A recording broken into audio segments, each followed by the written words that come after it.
আদি, কখনো কি প্রেম হয়েছে? প্রেম? ইয়া, তাকে প্রথম দেখাতে সেদিন আমাকেও প্রেম ছুঁয়েছিল। রাস্তার উপরে দাঁড়িয়ে থাকা বটবৃক্ষের পাতায় বৃষ্টির জল জমার মতোই আমার হৃদয়ে বিন্দু বিন্দু জল জমেছিল। সব কিছু কেমন যেন থমকে গেল। আমি শুধু তাকিয়েই রইলাম সেই অপরিচিত মানুষটির দিকে, কারণ নীল শাড়িতে আমার দুটি চোখ এর আগে কখনো এমন অপরূপ নারী দেখেনি।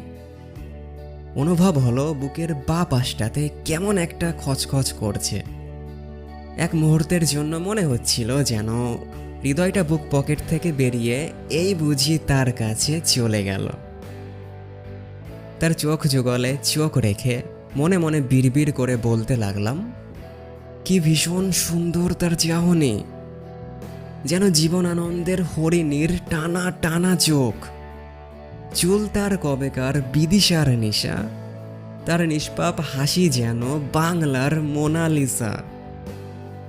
মনে হলো এই সেই মানুষ যাকে দেখলেই নিমেষেই প্রেমে পড়া যায়, যার চোখের দিকে তাকিয়ে পার করা যায় পুরো 50 বছর। যখনই তার কাছে যাই তাকে দেখলে আমারও প্রেম পায়। তাকে খুব বলতে ইচ্ছে করে ভালোবাসি।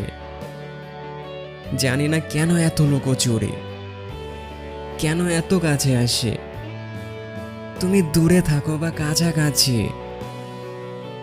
আমি তোমারই আছি, আমি তোমারই আছি।